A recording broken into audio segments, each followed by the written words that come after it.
뉴스앤 이슈 2부 시작합니다. 청와대 특별감찰반 비위 의혹 등 잇따른 공직기강 해이 사례가 잇따르자 해외 순방을 마치고 귀국한 문재인 대통령이 공직기강 확립을 위해서 관리체계를 강화하라고 지시했습니다.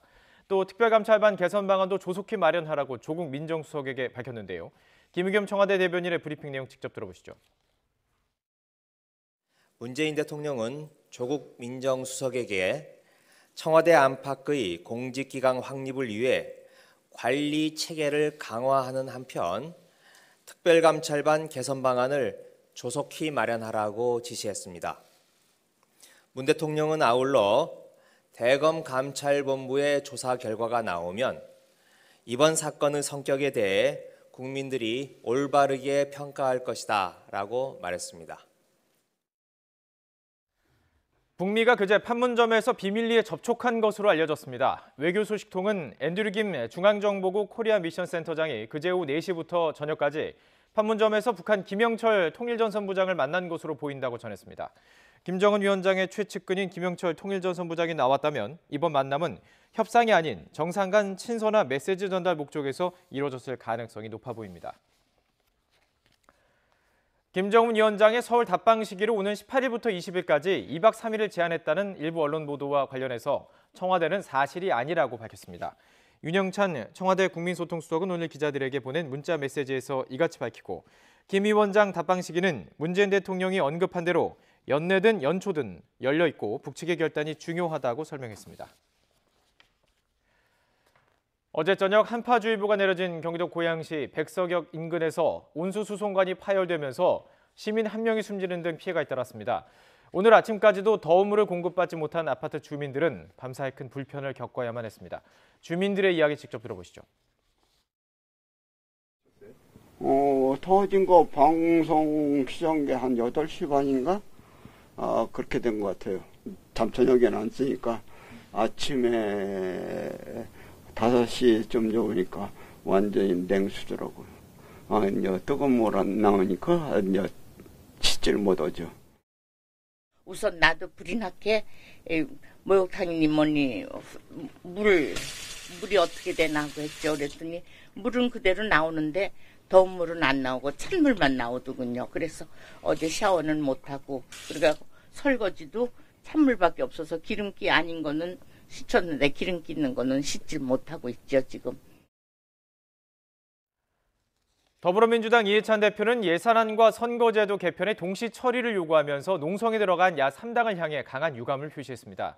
자신이 국회의원 하는 동안 한 번도 보지 못한 모습이라며 절대 연기할 수 없다고 말했습니다.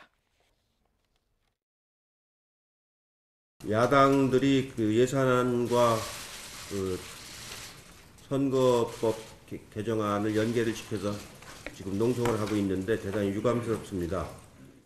제가 국회의원 하는 동안에 한 번도 이런 모습은 보질 못했습니다. 이번이 처음입니다. 대단히 유감스럽고 이런 사례가 생긴다고 하는 건 우리 국회에 큰 오점을 남기는 일입니다. 절대로 연기해서는 안 된다는 말씀을 드립니다. 연동형 비례대표제 등 선거제도 개편과 새 예산안 처리 연계 방침을 밝힌 바른미래당 손학규 대표가 여당인 더불어민주당 이해찬 대표를 강도 높게 비판했습니다. 이 대표가 개구리 올챙이적 생각 못한다고 언급했는데요. 어떤 사정이 있는 걸까요? 직접 들어보시죠. 선거구제를 예산안과 연계시켜 통과시키지 않는 것은 처음 봤다. 경악을 금할 수 없었다. 이렇게 말했습니다. 그러나 이것은 개구리 올챙이적 생각을 못하는 일입니다. 민주당은 지난 2011년 론스타 국정조사 합의가 무산되자 본회 예산안 표결을 보이콧했고 2013년에는 국정원 개혁법을 예산안과 연계시켜 다음해 임시국회에서 예산안이 처리되도록 만들었습니다. 네, 오늘 더불어민주당과 정부가 역대 최대 규모의 군사시설 보호구역 해제 방침을 발표했습니다. 여의도 면적의 100배가 넘는 면적인데 앞으로 개발이 가능해질 전망입니다. 민주당 김태년 정책위의장의 발표 내용 들어보시죠. 여의도 면적 116배에 달하는 군사시설 보호구역 3억 3,699만 평방미터를 해제하기로 하였습니다. 군사시설 보호구역이 해제된 지역은 군과의 협의 없이 건축 또는 개발을 할 수 있게 되므로 해당 주민들의 재산권 행사가 가능하며 지역경제 활성화에 기여할 것으로 예상됩니다. 광주 지역 노동계가 광주형 일자리 사업 장정 하기 내용에 반발해서 노사민정협의회가 오세시로 늦춰졌습니다. 이용섭 광주광역시장은 광주형 일자리 사업 장정 합의안에 노동계가 수용하지 못하는 조항이 있다면서 광주시가 현대차와 지역 노동계 사이 의견을 조율하고 있다고 배경을 설명했습니다. 노동계는 협약안에 자동차 생산 물량이 35만 대가 될 때까지 단체 협약을 미루자는 안이 들어있다면서 반발하고 있습니다. 2019학년도 대학 수학 능력시험 성적 통지표가 오늘 수험생들에게 일제히 배부됐습니다. 수능 성적 통지표에는 영역, 과목별 표준 점수와 백분위 등급이 표기됐습니다. 절대평가 영역인 한국사와 영어는 원점수에 해당하는 등급만 제시됐습니다. 내륙에 이번 겨울 첫 한파가 찾아오면서 오늘 아침 영하권 추위가 기승을 부렸습니다. 기상청은 찬 대륙고기압 영향으로 철원, 김하읍 기온이 영하 11도까지 떨어진 것을 비롯해서 파주가 영하 7.1도, 서울이 영하 4.3도, 대전 영하 2.7도, 전주 영하 0.7도, 대구 2.2도 등으로 올겨울 들어서 가장 추웠다고 밝혔습니다. 추위는 점점 더 심해져서 주말에는 서울 아침 기온이 영하 10도까지 떨어지며 한파가 절정에 달할 전망입니다.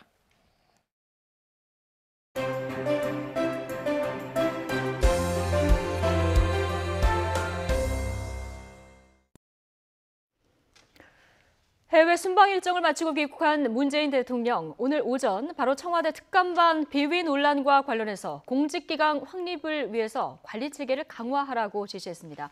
조국 수석의 거취와 김정은 위원장의 서울 답방과 관련해서 현안이 산적한 상황인데요. 정치권에서는 이 문제를 어떻게 보고 있을까요? 전재수 더불어민주당 의원, 성일종 자유한국당 의원 모시고 각각 입장 들어보도록 하겠습니다. 두 분 어서 오십시오. 네, 반갑습니다. 예, 안녕하세요. 예. 문재인 대통령 어젯밤에 귀국했는데 국내 현안이 지금 만만치가 않습니다. 조금 전에 청와대 김의겸 대변인이 이제 발표를 했는데요. 특감반 문제, 일단 문재인 대통령이 관리 체계를 좀 마련하라 이런 지시를 했는데 조국 수석에게 직접 지시를 했거든요. 이렇게 보면 일단 재신임 하겠다 이런 의지라고 봐야 합니까? 예, 아마 그렇게 될 걸로 보고요. 예. 그리고 아마 이번 일로 청와대 새로운 기풍과 기강을 세우는 그런 계기로 아마 크게 영향을 미칠 것 같습니다. 그리고 예. 뭐 일이 있을 때마다 이렇게 뭐 수석을 문책을 한다든지 경질을 한다든지 그렇게 해가지고는 안정적인 국정 운영을 할 수가 없습니다. 예. 국정 운영이라는 것이 그렇게 만만한 것이 아닙니다. 간단치 않은 것이죠. 그래서 이번 일을 통해서 새로운 청와대의 기풍과 기강을 마련하는 커다란 계기가 될 것이다. 이렇게 보고 있습니다. 예, 어떻게 보십니까, 서기초 의원님은? 네, 민정이라고 하는 게 백성의 뜻을 헤아리고 백성의 뜻을 받들겠다라고 해서 민정입니다. 이게 정사정자의 정자가 아니고요. 지금 1년 6개월 정도가 정부가 지났는데 그동안 장관이 낙마한 분이 7분이세요. 박근혜 대통령 4년 동안에 낙마한 분이 8분입니다. 예. 지금 굉장히 심각한 문제가 있거든요. 그래서 이 민정이라고 하는 것은 두 가지 기능을 수행한다고 보는데, 첫 번째, 이 장관, 국민을 대표해서 일할 장관들의 등용 과정의 절차의 정당성을 확보하는 겁니다. 그런데 지금 한 7분 정도가 낙마하고 또 국회의 의견을, 국민의 뜻을 무시하고 7분 정도로 그냥 강행을 했거든요. 네. 자, 그래서 이런 데 문제가 있다고 보고요. 두 번째 문제는 이제 공직의 기강을 바로잡는 겁니다. 추상 같아야 합니다. 그런데 지금 불거진 여러 골프 접대 사건이라든가 업무 시간에 골프를 쳤다든지 또 음주운전했다든지 심각한 문제가 있기 때문에 네. 이게 공직사회에 주는 시그널입니다. 그래서 이런 총체적인 문제를 봐서 이 민정수석이 물러나라고 하는 것이 국민의 요구고 야당의 요구이기도 합니다. 야당의 요구다 말씀하셨는데, 그러니까 인사 책임부터 특감반 비위 의혹까지 책임자가 책임을 져야 된다, 이런 입장을 지금 견지를 하고 계신 것 같은데요. 그렇습니다. 조국 예. 수석 개인을 공격하는 것이 아니라 예. 국가를 위해서 국민의 뜻을 전달하는 것이지요. 예. 그런데 그 조국 수석이 이런 특감반 비위 의혹과 관련해서는 사실 본인이 지금 연관된 부분은 없어서 여당에서는 또 이 부분을 얘기를 하고 있거든요. 그건 어떻게 보십니까? 최고 책임자는 전체적인 책임을 다 지는 겁니다. 군에서 예. 사령관이 전투에 실패를 하거나 지휘를 잘 못하게 되면 책임을 지듯이 이 국가의 또 공직사회 국민한테 주는 메시지이기 때문에 우리 야당이 요구하는 것입니다. 최고 책임자이기 때문에 책임을 져야 된다 이런 얘기를 해주셨는데 여당 입장에서 보면요. 조국 수석이 계속 유임된다면 지금 들어보셨지만 야당의 공격이 계속 되고 있는 이런 상황이거든요. 조국 수석 사퇴하라 이 목소리 계속 나오고 있는데 이렇게 되면은 청와대 여당 정치적 부담이 앞으로도 좀 상당하지 않겠습니까? 어떻게 설득을 해나갈 계획이십니까? 일단 조금 전에 성일종 의원님께서 이제 말씀 주셨듯이 이 국가를 위해서라면 정말로 이번 사건을 계기로 청와대가 새로운 기풍과 기강을 마련할 수 있는 기회를 주시는 것이 온당하다 이렇게 생각을 합니다. 뿐만 아니라 이번 일에 대해서 청와대에서 보이고 있는 후속 조치를 한번 저희들이 면밀히 볼 필요가 있습니다. 역대급 후속 조치를 지금 취하고 있습니다. 네. 특감반 전원을 원대 복귀시키고 그리고 그것으로 끝나는 것이 아니라 이분들에 대해서 정말로 강도 높은 감찰이 지금 이루어지고 있는 거 아니겠습니까? 이런 것만 보더라도 이번 일을 계기로 기강과 기풍이 새롭게 저는 설 것이다. 이렇게 저는 확신을 합니다. 기강회의는 맞지만 그 이후의 조치는 적절했다. 역대급 조치를 지금 취하고 있습니다. 그래서 왜냐하면 이런 사례가 없었죠. 전부 원대복귀를 전원을 원대복귀를 시키고 원대복귀 시켜서 또다시 강도 높은 특감을 지금 하고 있습니다. 그렇기 때문에 저는 이번 일이 좋은 계기가 될 수 있을 거다 이렇게 생각을 합니다. 어제 한국당 김성태 원내대표가요. 조국 수석을 박근혜의 우병우로 만들지 말라 이런 얘기를 했거든요. 그렇습니다. 박근혜 정부가 무너진 게 우병우 수석을 너무 보호하려고 했던 거 아니겠어요? 언론에서도 우병우 수석이 물러나야 한다 이렇게 얘기를 했습니다. 이 정부가 무너진다고 하는 것은 국민의회에서도 바람직하지가 않습니다. 지금 우리 전재수 의원님 말씀을 하셨는데 감찰반한테 휴대폰을 압수하겠다 그러니까 이걸 불응을 했어요. 또 근무 중에 골프를 쳤어요. 이런 전례가 또 없었습니다. 지금 원대복귀를 다 한 것을 전례가 없다고 그러셨는데 이런 전례가 없었거든요. 당연한 것이고요. 이에 대한 책임을 지라고 하는 것이. 이 정도의 비위가 없었다 그동안 그런 말씀이신 건가요? 청와대에서 감찰하는 사람들 이제 감찰반에서 조사를 하지 않았겠어요? 그러니까 휴대폰 내놔라 그러니까 이거를 불응을 한 겁니다. 또 근무 시간에 골프를 쳤거든요. 청와대에서 이런 일이 없었습니다. 그렇기 때문에 굉장히 중하게 봐야 되고 국민한테 공직자들이 정말로 열심히 일하고 있구나, 국민을 위해서 봉사하고 있구나 이 메시지가 중요하기 때문에 이 전체적인 책임을 져달라고 요청하는 것입니다. 지금 민주당에서 이 감찰반 비위 건에 대해서는 이 건만 보면 굉장히 심각하게 받아들이시는 건 맞습니까? 저희들은 이 사안을 어떻든 가볍게 받아들이지 않습니다. 엄중하게 상황을 보고 있고요. 다만 조국 수석을 우병우에 비교하는 것은 국민들이 판단하실 겁니다. 우병우 수석은 여러 가지 이제 개인적인 여러 가지 이제 뭐 비리 혐의라든지 이런 것들도 많이 나왔었고 직접 연관이 돼 있었다.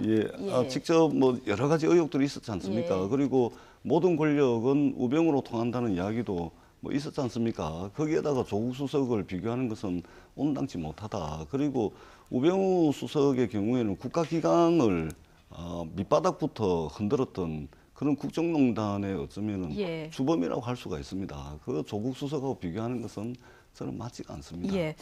국민들이 판단할 것이다 얘기를 해주셨는데요. 어쨌든 이 문제 지금 특감반 비위와 관련해서는 검찰 조사도 이루어지고 있으니까요. 이 상황을 좀 지켜보도록 하고요. 지금 가장 주목되는 부분이 김정은 위원장의 서울 답방 이 부분이 아닐까 싶습니다. 일단 청와대는 연내 연초 답방은 열려 있다 이런 입장인데요. 정치권 입장 좀 분분합니다. 관련 영상 보고 이야기 나눠보겠습니다. 김정은 위원장의 서울 답방이 연내에 이루어질 가능성이 있습니다. 약속은 반드시 지킨다는 그런 메시지를 보내려면 금년에 오는 게 좋죠. 국민적 그걸 하지 않았나. 그러니까 온다면 18, 19, 20.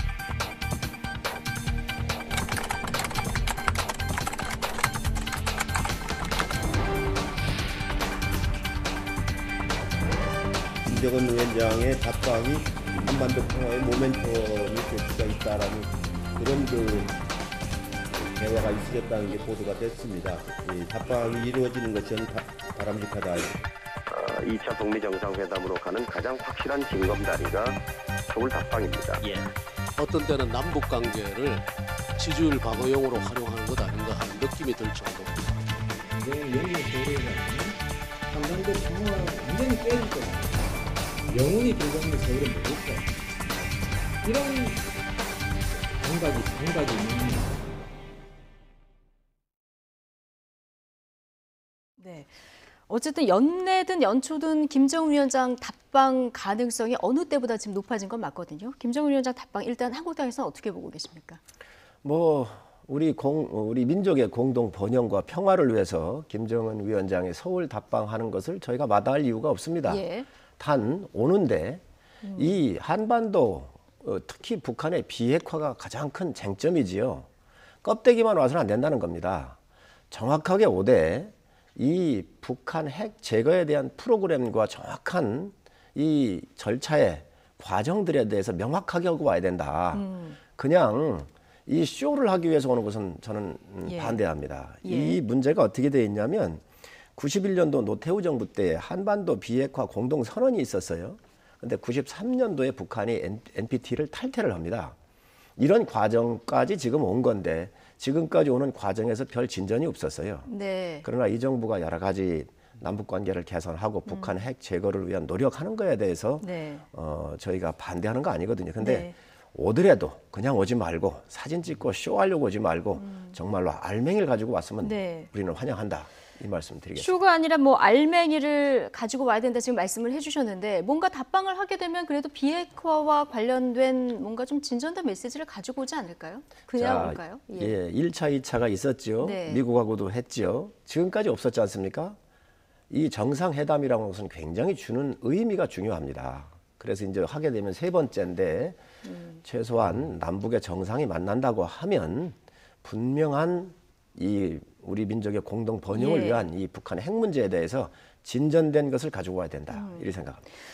그러니까 이 비핵화를 풀려면 북미 간에도 대화를 지금 해야 되는 상황인데 북미 회담에 어떻게 보면 남북 정상회담의 촉매제가 될 수 있는 이런 상황이기 때문에요. 민주당에서는 김정은 위원장의 답방 어떻게 보고 계십니까? 세상 만사 상식적으로 저희들이 판단하면 될 것 같습니다. 갔으면 오는 게 맞는 것이죠. 그리고 우리나라는 예로부터 동방예의지국입니다. 동방예의지국이었죠. 우리가 저 송이버섯을 받았는데 귤을 보낸 거 아닙니까? 귤 안에 뭐가 들었는지 이렇게 의혹도 제기하는 분들도 계시는데 받았으면 주는 것이죠. 갔으면 오는 것이죠. 그것이 이제 우리 민족의 정서에도 맞다 이렇게 생각을 하고 그 다음에 이 외교 의전과 관련돼 가지고는 국제적 스탠다드가 있습니다. 그게 뭐냐면은 외교의 기본적인 프로토콜도 갔으면 오는 겁니다. 갔으면 답방을 하는 게 맞는 것이죠. 이렇게 볼 때 우리가 김정은 위원장의 서울 답방은 당연한 것이다. 저는 이렇게 생각을 하고 얼마 전에 트럼프 대통령이 김정은 위원장의 답방에 대해서 어떻게 이야기를 했냐면은 김정은 위원장의 답방이 한반도 평화 정착의 추가적인 긍정적 계기가 될 것이다. 이렇게 평가를 했습니다. 그렇기 때문에 저희 민주당의 의견도 미국과 같이 트럼프 대통령과의 의견과 동일하다고 보시면 됩니다. 자, 한국당에서는 지금 뭐 알맹이를 가지고 오면은 반대할 리 없다 이런 말씀을 이제 해주셨는데, 근데 개개 의원마다 답방을 거부하는 성명을 내신 분들도 있고요. 한국당 입장은 하나로 이제 모아지는 상황은 아닌 것 같습니다.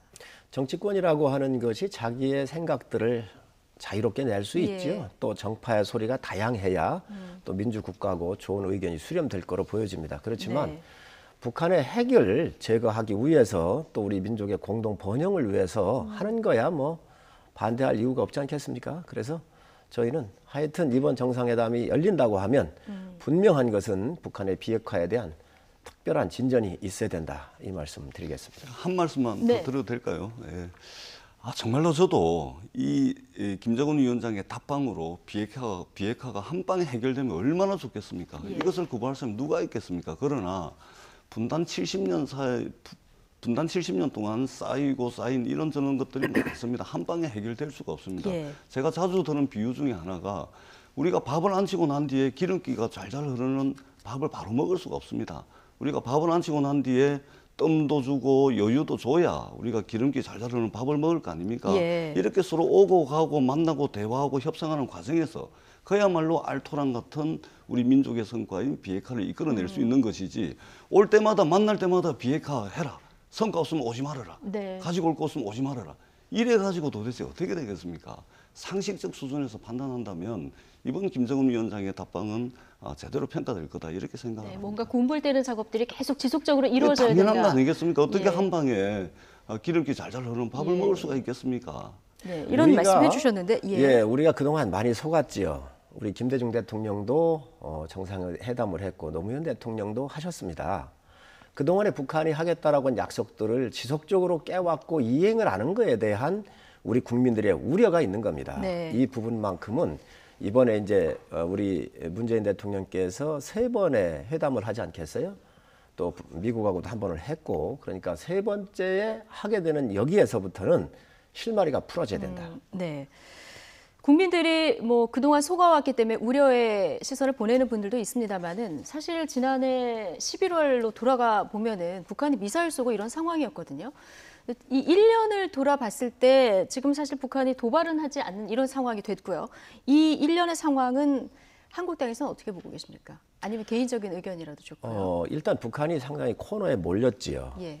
봉쇄를 하고, 이 미국이 봉쇄해서 살아남은 나라가 없습니다. 레이건이 소련을 봉쇄해서 붕괴시켰고요. 이란을 봉쇄해서 2년을 못 넘겼습니다. 1년 8개월 만에 나왔습니다. 자, 북한도 이러니까 그 탈출구를 우리 문재인 대통령의 손을 잡은 거거든요. 저는 좋습니다.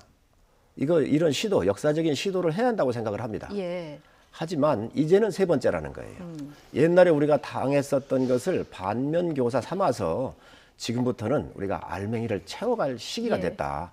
계속 끌려갈 것인가. 예. 이제는 미국하고 우리가 또 국제적으로 공조를 하면서 북한의 실질적인 비핵화의 협상이 진전될 수 있도록 이번부터는 철저하게 더 검증하고 요구해야 합니다. 예, 한 물론, 말씀만 예. 더 드릴 수 있을까요? 예.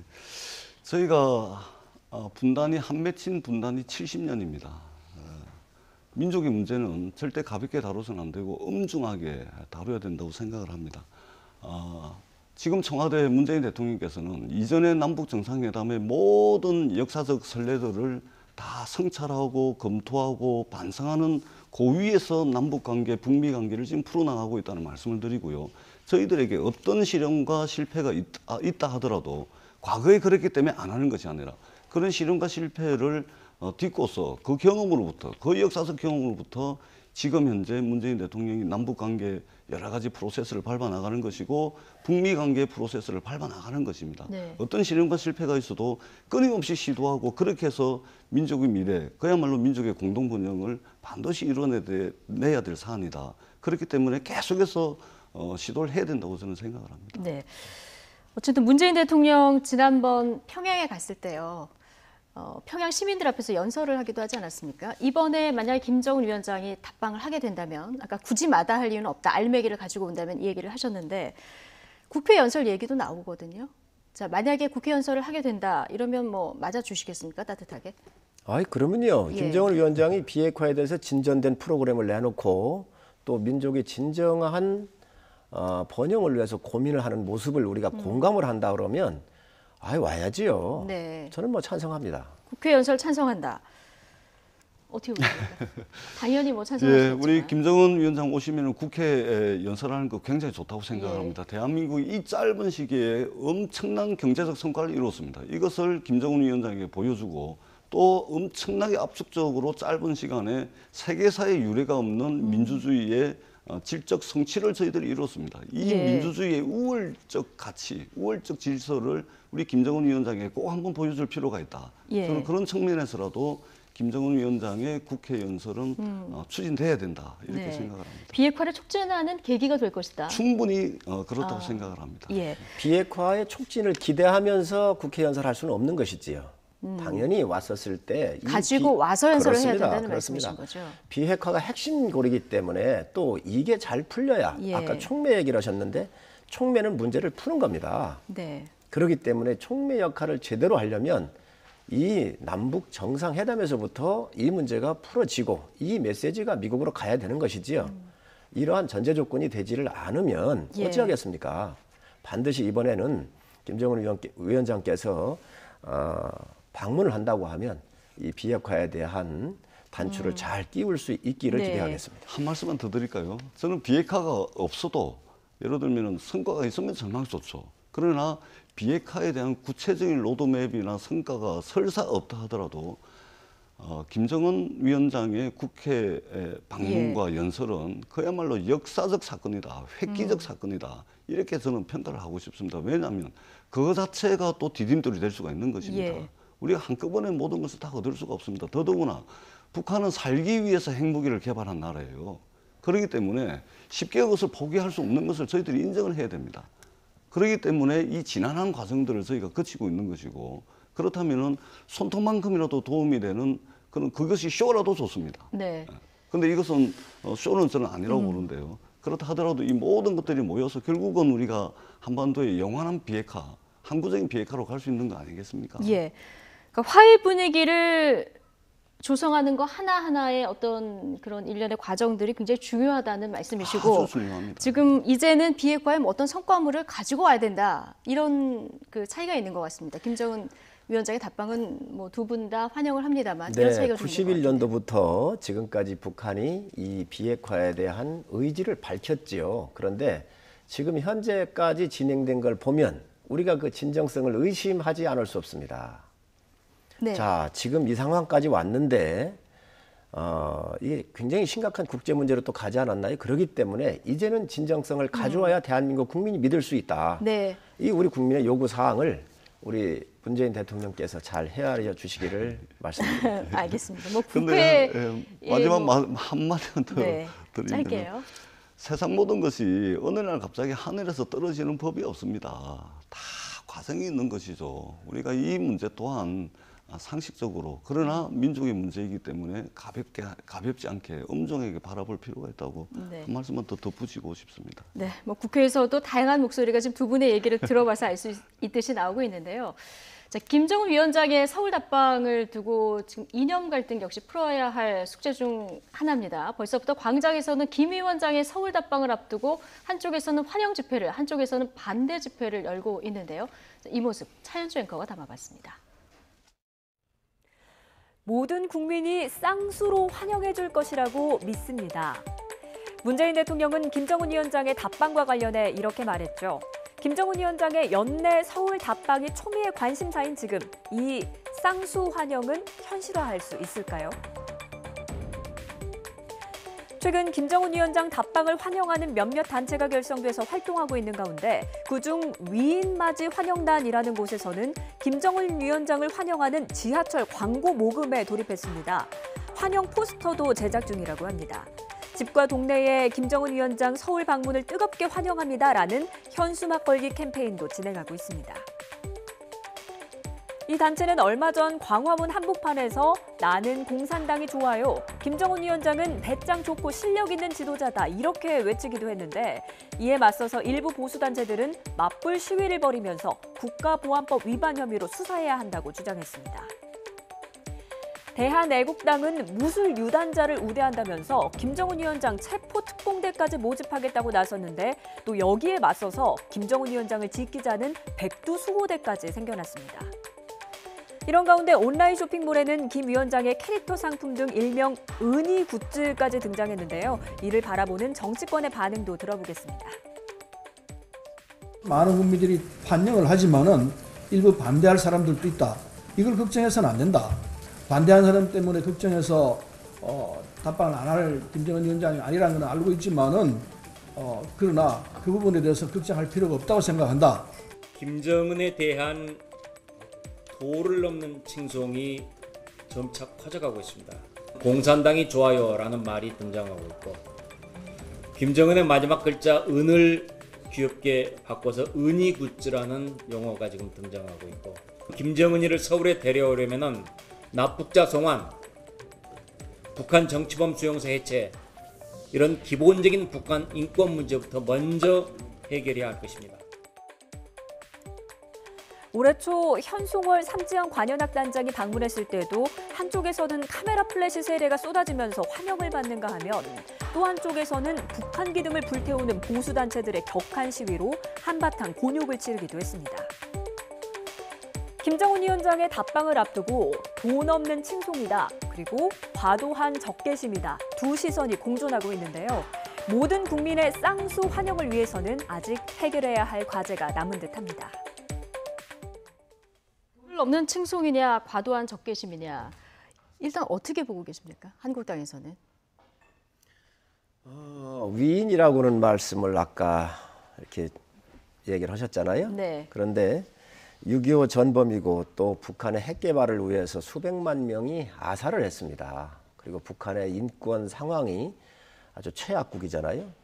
우리 대한민국보다 훨씬 이전에 잘 살았던 지역이 북입니다. 이제 최빈국으로 이렇게 떨어졌고 그랬는데 이러한 사람들을 위인이다, 이거 맞이하겠다, 이런 것이 과연 국민 정서하고 맞는지 국민들의 우려의 소리를 정확하게 좀 들으시기 바랍니다.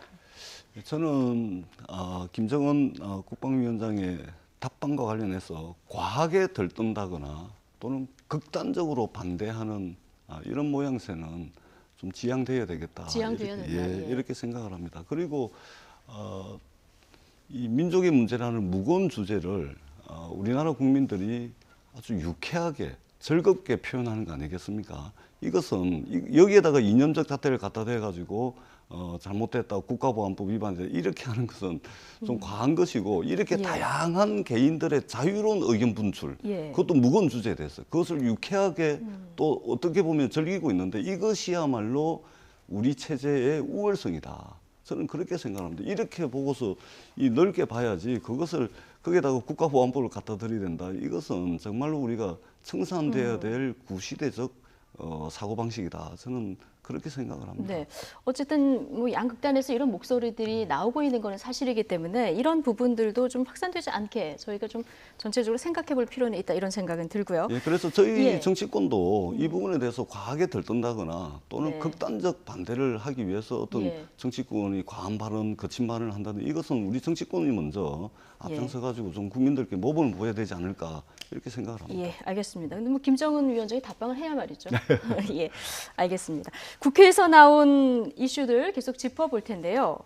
자, 이해찬 더불어민주당 대표 얘기입니다. 베트남 경제부총리를 만난 자리에서 한 발언이 지금 논란이 되고 있는데요. 어떤 발언이었는지 먼저 들어보시겠습니다. 두 분께서 말씀하신 것처럼 한국에 있는 남자하고 결혼하는 베트남 여성들이 아주 많은데, 다른 나라 여성들보다도 베트남 여성들을 제일 선호합니다. 물론 이해찬 대표께서 뭐 나쁜 의도로 발언을 하시지는 않았을 거라고 생각을 합니다만은, 여성의 입장에서 들었을 때 선호라는 단어에서 딱 이렇게 걸리거든요. 발언의 적절성 어떻게 보십니까? 그렇게 볼 수도 있을 거는 같습니다. 근데 전반적으로 우리가 이제 전체적인 맥락을 좀 봐야 되지 않겠습니까? 그때 이제 베트남의 경제부총리께서 베트남 여성들이 한국 남성들과 많이 결혼을 하고 또 가정을 꾸리고 있다. 그래서 한국과 베트남의 관계는 특별한 관계다. 이렇게 이야기를 한 거 아닙니까? 거기에 대해서 이해찬 총리가 우리가 통계적으로 보더라도 국제 결혼 중에서 베트남 여성과 결혼하는 한국 남성의 비율이 28%입니다. 1등, 압도적 1등이에요.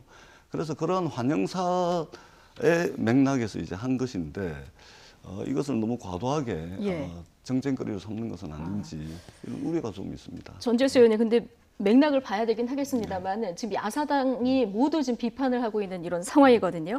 성일전 의원님은 개인적으로는 어떻게 보십니까? 전체적인 맥락에서 봤었을 때 좀 섭섭하게 들릴 수 있는 부분이 있지요. 그러나 우리 여당 대표가 베트남의 부총리가 오셨었을 때에 또 예우적인 측면에서 이렇게 하시지 않았나 하는 생각을 좀 가지고 있고요. 또 베트남이라고는 나라가 유교 문화권으로서 우리하고 정서가 상당히 닮은 부분이 있습니다.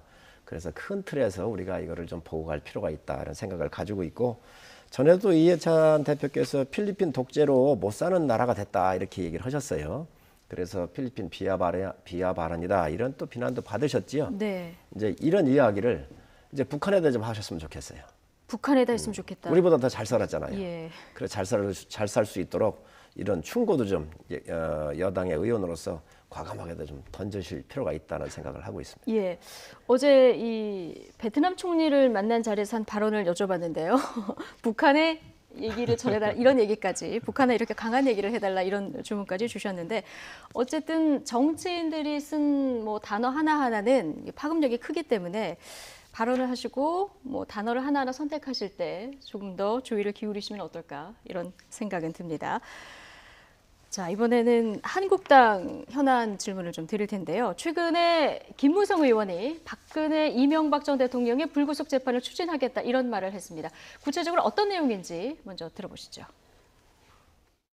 저하고 권성동 의원하고 그리고 홍문정 의원과 윤상현 의원 그리고 우파 농객 그리고 또 다른 관계자 이렇게 9명이 만나서 많은 시간을 가지고 많은 대화를 했습니다. 통합해서 그 단결된 힘으로 문재인 정권의 폭주를 막아내자 이런 데 합의를 했습니다. 참석한 분 중에 한 분이 박근혜 대통령, 이명박 대통령이 지금 구속 재판을 받고 있는데 전직 대통령이시고 또 증거인멸의 여지도 없고 이미 재판을 다 받고 있기 때문에 기소는 다 끝났고 이런 상황에서 전직 대통령을 이렇게 또 고령인데 꼭 구속해야 되느냐, 이거 석방을 요구할 의사가 없느냐 이런 제안을 했습니다. 그래서 그 얼마든지 할 수 있다, 내가 앞장서겠다 이 정도 이야기했는데 이제 양 진영에 또 설득을 해야 되고 가지고 앞으로 갈 길이 뭡니까? 지금 시작입니다. 예. 양진영 설득해야 되고 이제 시작 단계고 갈 길이 멀다 얘기까지 들어보셨는데, 지금 박근혜, 이명박 전 대통령을 불구속 상태에서 재판하도록 하자 이런 결의안이 지금 한국당 내에서 논의가 되고 있는 것 같습니다.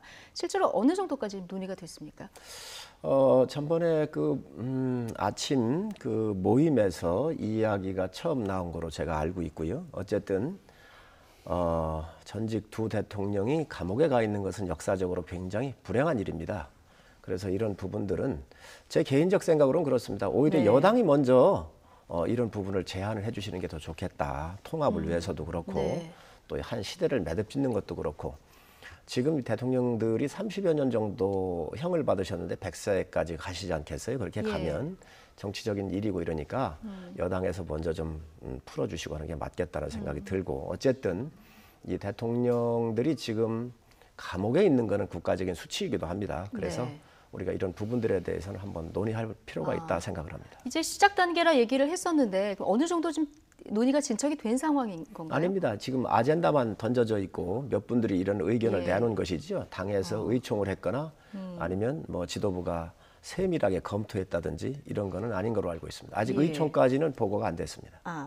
근데 지금 이런 결의안이 나오는 얘기가 뭔가 전체적으로 흩어진 보수 세력을 좀 결집시켜보자 뭐 이런 취지가 있다, 이런 분석들이 많이 나오고 있는데, 결집의 범위를 어디까지 생각하고 계십니까? 전체적으로 봤었을 때 결집이라고 하는 것이 어느 특정만 해선 결집이 아니고요. 전체적으로 공감받을 수 있는 부분 전체가 다 돼야 되겠죠. 지금 한국당 상황이기 때문에 제가 좀 질문이 잠깐 편중이 되는데, 어쨌든 지금 보수 통합을 어디까지 해야 되느냐, 여기에 대해서는 보수에 계시는 정치인들도 굉장히 의견이 다른 상황이라서요. 지금 태극기 세력까지 끌어안자 이런 분들이 있고요. 바른미래당 쪽에 어떤 그런 쪽으로 조금 더 치중을 해서 보수 통합을 하자 이런 목소리가 나오는데, 이거를 다 한 그릇에 담을 수 있겠습니까? 그게 전체를 경계를 허물고 전체를 다 해야 통합이라고 하는 말을 쓸 수 있지 않겠습니까? 그래서 저는 굳이 그 경계를 둘 필요가 없다. 전체를 다 보고 이제 하나로 묶어가는 크게 통합하는 흐름이 중요하다고 생각을 합니다. 근데 경계를 한국당 내에서도 좀 두시는 분들도 있고 이렇기 때문에요. 이게 민주당에서 보실 때는 어떻게 보십니까, 이 상황을? 일단은 먼저 박근혜 대통령 사면 석방 결의안, 지금 저희가 이제 시대 정신을 좀 잘 살펴볼 필요가 있습니다. 박근혜 대통령께서 공화주의적 가치를 훼손한 거 아니겠습니까? 그리고 국민의 85%가 찬성을 한 탄핵을 당한 대통령이고요. 그리고 이 탄핵의 과정들은 헌법이 정한 절차에 따라서 탄핵 과정을 거쳤습니다. 그리고 지금 현재 재판 중인 사안입니다. 네. 대통령이 사면 복권 권한을 사면의 권한을 발동을 하더라도 1심, 2심, 3심 재판이 다 끝나고 난 뒤에 대통령께서 하는 것이지 지금 한참 재판 중인데 벌써 사면 요구를 한다. 이것은 뭐냐면은 우리나라의 이 형사사법적 절차 자체를 무시하고 그냥 막 하는 것이죠. 이렇게 볼 때는 이것이 정교하게 생각을 해보고 한 것이 아니고 그야말로 자유한국당의 원내대표 선거, 당대표 선거를 앞둔 정치적 입지 또는 권력투쟁의 차원에서 이러한 아이디어들이 나오는 것이 아닌가. 그래서 진정성이 좀 없어 보인다. 네. 이런 생각을 하고 있습니다. 그러니까 사면 얘기가 나오더라도 일단 재판이 다 끝난 뒤에 얘기가 나와야 된다. 그리고 더 중요한 것은 지금 1심, 2심 다 거치고 어떤 것은 뭐 항소 포기하고 이러고 있는데 이 이명박 박근혜 대통령 두 분께서 단 한 번도 국민들께 사과 한 번 하질 않았습니다. 끝까지 결백을 주장을 하시고 재판 거부하고 이러고 있는 거 아닙니까? 그런데 이런 상황에서 사면 이야기를 한다, 석방 이야기를 한다. 이것은 국민 정서와 동떨어져도 너무 동떨어진 것이고 국민의 85%가 찬성을 해가지고 탄핵당한 대통령을 어떻게 자유한국당에 바라봐야 되는지 이 부분에 대한 깊은 성찰이 반드시 필요하다 이렇게 생각을 합니다. 네. 이 사건은 정치적인 사건입니다. 지금 우리 전 의원님께서 말씀을 주셨는데 저 논리대로 간다고 하면 박근혜 대통령도 재판을 다 거쳐서 결과가 나왔었을 때의 그 결과를 가지고 탄핵을 했었어야지요. 재판이 시작되지도 않은 상태에서 탄핵이 된 겁니다. 자, 이게 정치적인 사건이고 국가의 위신과 관련된 일이기 때문에 일단 이런 대통령이 나와서 재판받는 문제에 뭐 큰 문제가 있겠습니까? 그래서 지금 나와서 지금 감옥으로부터 나와가지고 재판을 받게 하자. 이 이야기가 나오는 건데 제 개인적 생각으로는 이러한 문제들을 좀 더 전향적으로 오히려 여당이 좀 풀을 필요가 있다. 국민한테 좀 편안하게 하고. 이 사건이 지금 조금 전에 정치적인 사건이다 이렇게 말씀을 해주셨는데 제가 한 여기에도 말씀 좀 좀 반론이 드릴게요. 있으실 것 같습니다. 이게 바로 박근혜 대통령, 이명박 대통령이 지금 구속되어 계신 이 사건을 정치적 사건으로 규정하는 순간 헌법적 가치를 훼손하는 것입니다. 이것은 국회에서 탄핵을 하고 헌법재판소에서 헌법재판 과정을 거쳐가지고 지금 구속이 되어 있는 사안입니다. 그리고 국민들에게 단 한마디 사과도 안 했기 때문에 증거인멸의 우려라든지 사안의 중대성이라든지 이런 등등을 다 고려를 해가지고 사전 구속영장이 발부가 되고 지금 구속이 되어 있는 겁니다. 우리나라의 헌법적 절차에 따라서 형사사법적 절차에 따라서 지금 그렇게 되어 있는데 이것을 정치적 사건으로 규정을 해버리면 이것은 정말로 굉장히 위험한 사고방식입니다. 대한민국 국민 85%가 찬성을 했고 그리고 자유한국당 의원님들도 찬성을 해가지고 지금 탄핵이 되고 구속돼 있는 겁니다. 이 사안을 정치적 사건으로 규정하는 것은 우리 사회의 극히 일부인 극우 세력을 대표하는 태극기 부대의 의견과 똑같다고 저는 생각을 합니다. 굉장히 민주적 질서를 훼손할 수 있는 굉장히 오해 소지가 많은 이런 이렇다고 저는 생각을 합니다. 정치적인 사건으로 규정하는 순간 헌법 체계를 부정하는 거다 이런 얘기를 들으셨는데요. 이 사건을 왜 정치적인 사건으로 보느냐? 우선 정파의 각각 생각이 다 틀려요. 또 내부에서도 그렇고요. 또 두 번째 헌법재판소도 이게 판결을 내릴 때 이 사건이 이 박 대통령의 사건에 대해서 1심, 2심, 3심의 판결이 다 확정되고 난 이후에 헌법재판소가 하는 게 맞지요. 법원의 판단, 이 법원의 판단도 나오지 않았는데 헌법재판소에서 바로 했단 말이에요. 증거도 없는 것들이 이미 각하가 된 것도 있어요. 자, 이런 여러 가지를 우리가 봐야 된다. 국민 모두가 이 사건이 정치적인 사건이라는 것은 다 알고 있는 일입니다. 어쨌든 이 사건에 대해서는 국회에서 탄핵안이 결의가 됐고 이제 헌법재판소로 넘어가서 어떤 판결이 이루어진 것으로 국민들은 알고 있고 이 사건이 이제 국민들이 보시면 판단을 하실 수 있을 것 같고요. 모든 사안에 대해서 구속영장이 다 발부가 되지가 않습니다. 구속영장 청구를 했고 박근혜 대통령에 대해서 그래서 법원이 구속영장을 발부를 한 겁니다. 구속영장 기각이 될 때는 대부분 증거인멸의 우려가 없고 사안의 중대성이 떨어지고 위중함이 덜하다. 이런 이유 때문에 구속영장이 기각이 되는데 구속영장이 발부가 된 사안입니다. 그것은 뭐냐면은 증거인멸의 우려가 있고 사안의 중대성이 있고 위중하기 때문에 구속영장이 발부가 돼가지고 구속이 돼 있는 것이죠. 그럼 모든 범죄 혐의가 있는 사람들이 구속영장이 100% 기각이 됩니까? 그렇지가 않죠. 알겠습니다. 조금 전에 이제 민주당에서는 이 사면 이야기가 이 시점에 나오는 것이 어떤 선거를 위한 전략이 아니냐 이런 얘기를 했는데요. 마지막으로 짧게 이 얘기를 조금 들어볼게요. 다음 주제로 넘어가기 전에요. 지금 말씀. 네. 선거를 위한 것이다. 선거를 위한 전략. 지금 이 시점에 사면 이야기가 나오는 것, 그 친박과 비박을 아울러서 이 목소리가 나오는 것, 이 부분에 대해서 뭔가 앞으로 이제 원내대표 선거도 다음 주에 있고요. 그리고 전당대회도 있지 않습니까? 이렇다 보니까 어떤 선거를 위한 전략이다, 정략이다 이런 얘기를 하셨거든요. 당내 선거를 위해서 지금 현재 예. 사면에 대한 것들 얘기가 나오는 거 아니냐 이 말씀이시죠? 네. 그렇지는 않을 겁니다.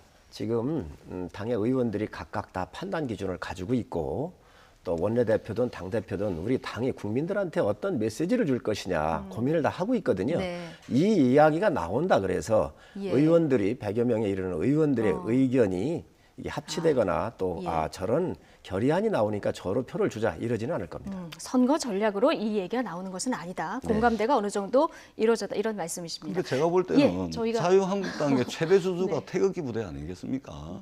태극기 부대가 지금 주장하는 것이 박근혜 대통령의 석방입니다. 그런데 박근혜 대통령 지금 석방할 수 없는 것이 재판이 진행 중이기 때문에 이 형사사법적 절차에 맞지 않는 주장을 하는 이유는 정치적 입지, 권력투쟁의 관점에서 보는 것이 맞겠죠. 최대 주주인 태극기 부대의 지분을 확보하기 위한 그런 거 외에는 지금 절차적으로 되지도 않는 주장을 하고 있는 거 아니겠습니까? 예. 어쨌든 두 분의 주장이 이 지금 주제에 하나씩 굉장히 핫하게 지금 논쟁을 벌이고 계신데 이 역시 뭐 국민들이 보시면서 판단하시지 않을까 싶습니다. 마지막으로 하나만 더 좀 짚어보겠습니다. 어제 한 시민단체가 일부 국회의원들의 영수증을 이중 제출 의혹을 제기해서 파장이 일고 있습니다. 어떤 일인지 관련 영상 먼저 보고 이야기 나눠보겠습니다.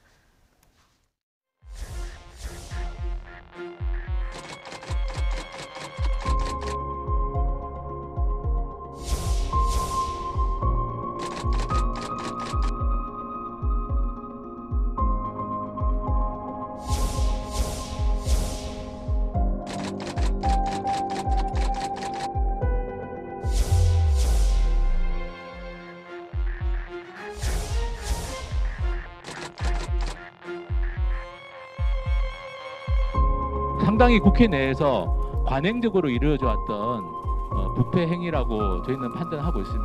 18대 국회, 19대 국회까지도 전면적인 진상조사를 해야 될 사안이라고 생각을 합니다.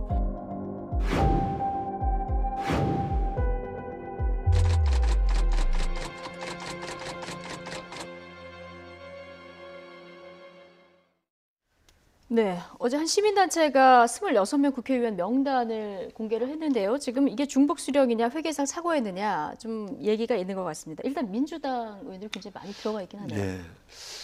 일단은 국회가 또는 정치인들이 변명의 여지가 없다고 봅니다. 그것이 실수이든 착오이든 또는 무지로부터 시작된 것이건 간에 변명의 여지는 없다고 저는 생각을 합니다. 적어도 국민들께서 상식이라고 생각하는 것이 국회에서 가감 없이 이렇게 국회에서도 실현이 돼야 된다고 저는 생각을 합니다. 예. 그런데 이게 지금 관행이다. 시민단체 얘기를 들어보면 이런 얘기를 하거든요. 실제로 뭐 이 부분을 조금 전수조사를 하거나 관행이었다면 고치거나 이런 얘기가 지금 좀 나오고 있습니다. 네, 국회 운영위원회에서 이 부분에 대한 제도 개선에 아마 곧 착수를 할 것으로 저는 알고 있고요. 국회의원에게 지원, 그러니까 국회의원이 통장을 두 개를 가지고 있습니다. 하나는 지원경비 통장이고 하나는 정치자금 통장이 있습니다. 요 회계가 불분명해가지고 그동안 이래저래 잘못 집행된 부분들이 아마 있을 겁니다. 이번 일을 계기로 해가지고 국민들이 생각하는 상식이 국회에서 바로 반영될 수 있는 그런 국회 제도적 개선이 반드시 필요하다 이렇게 생각을 합니다. 성일종 의원님, 그러니까 이게 지금 문제가 되는 것이 국회의원이 활동을 하고 여기에 대한 어떤 예산을 국회에 수령했는데 영수증을 지금 선관위에 한 번 더 제출했다. 이 이중 제출의 문제가 지금 시민단체에서 제기를 한 거고요. 이것을 중복 수령했느냐 안 했느냐는 좀 의원마다 그 해명이 조금 다른 것 같은데요. 어떻게 파악하고 계십니까? 우선 시민단체가 이런 문제를 제기한 건 정당하다고 보고요. 우선 국민의 요구가 회계의 투명성을 요구하고 있잖아요. 그런데 이게 투명하지 않다가 보니까 의심을 받는 겁니다. 이거 분명히 국민들한테 바로 잡겠다는 말씀 제가 드리고 우리 전재수 의원님께서 말씀을 주셨는데 이 운용자금을 다루는 이 지원 경비를 다루는 계좌가 있고요. 또 정치자금을 다루는 또 계좌가 또 있습니다. 후원금 같은 경우는 정치자금으로 다루지요. 이 영수증을 받아다가 양쪽에 다 넣었다는 겁니다. 양쪽에 선관위에도 넣고 국회에도 그렇습니다. 제출하고요. 그러다가 보니 이게 중복 수령 아니냐 이런 문제가 이제 제기되는 예. 것이죠. 그래서 이 부분은 회계 투명성 제고를 위해서 제도 개선을 운영위원회에서 꼭 하도록 하겠습니다. 또 저하고 우리 전 의원님이 같이 있습니다. 운영위원회. 아, 그렇군요. 네, 앞장서서 국민들이 오해하시지 않도록 제도의 개선을 노력하도록 하겠습니다. 예. 그럼 이걸 좀 쉽게 지금 그런 문제는 영수증 제출한 것이 뭐 양쪽으로 제출하는 것 자체가 잘못됐다 하더라도 이제 중복 수령을 했는지 안 했는지 이것을 국민들이 궁금해하는 상황인데요. 이거는 선관위에서 돈을 지불했거나 안 했거나 이걸 밝히면 좀 간단해지는 이런 상황 아닙니까? 예, 그렇습니다. 저는 이번 기회로 정말로 국회하고 선관위하고 조사의 주체 또 검증의 주체를 누구로 할 거냐 이거 하지 말고 예. 국회 선관위가 동시에 해가지고 전수조사를 해가지고 이 부분은 반드시 제도 개선으로 귀결이 돼야 된다고 생각을 합니다. 예. 근데 뭐 최근 국회의원 특활비도 그렇고요. 국민들 시선에서는 너무 국회의원들이 그 내부에만 관대한 게 아니냐 이런 시선도 사실 존재하거든요. 어떻게 보세요? 운영위에 계시다고 하니까. 맞습니다. 국민들께서 이제 스스로의 그 뼈아픈 노력을 통해서 자정하기를 기대하고 계시잖아요. 네. 이 부분도 저는 우리 국민들께서 요구하는 사항이니까 굳이 뭐 다른 외부기관 조사하기 전에 예. 우리 스스로 의원들 스스로 해명을 정확하게 하고 그리고 요청을 해서 다시 한번 검증받는 과정이 좀 필요하다고 보고요. 예. 이건 제도적으로 충분히 이제 앞으로 개선할 수 있는 사항이어서 하여튼 앞으로 제도 개선에 힘쓰도록 그렇게 하겠습니다. 그러니까 19대 국회부터 국회의원 연금 단 하루를 국회의원을 해도 국회의원 연금 120만 원. 이게 많은 국민들께서 아직도 받고 계신 걸로 알고 계시던데 네. 이게 19대 국회부터는 없어졌습니다. 없어졌습니까? 예, 없어졌고 예. 그다음에 특활비 논란이 있었고 그다음에 국회의원들의 그 국민 정서가 동 떨어진 임금 인상이라든지 뭐 여러 가지 것들이 있었습니다. 네. 이것이 이제 연금도 없어지고 특활비도 없어지고 이 과정들을 밟아 나가고 있습니다. 그래서 정말로 국회에서도 국민 상식이 통하는 예. 그런 이제 국회가 될 수 있도록 우리 성일종 의원님하고 저하고 부단히 혁신하고 노력하도록 하겠습니다. 네, 국민들이 우려하고 있는 이런 부분들 지금 차차 개선해 나가고 있는 중이다. 그리고 앞으로도 뭐 미비한 점이 있으면 두 분이 힘을 합쳐서 뭔가 좀 제도 개선을 마련하시겠다 이런 얘기신 거죠? 예, 그렇게 하겠습니다. 알겠습니다. 두 분 말씀 오늘 여기까지 듣겠습니다. 전재수 더불어민주당 의원 그리고 성일종 자유한국당 의원과 오늘 이야기 나눠봤습니다. 두 분 고맙습니다. 네, 감사합니다. 네, 어제 저녁 경기도 고양시 백성역 인근의 온수 수송관이 파열돼서 시민 1명이 숨지는 등 피해가 잇따랐죠. 복구는 완료돼서 지금 난방과 온수 공급은 정상화됐다는데 한파에 시민들 큰 고역을 치렀습니다. 잠시 뒤 뉴스앤이슈 3부에서 현장에 나가 있는 취재기자 다시 연결해서 이 소식 자세히 들어보겠습니다.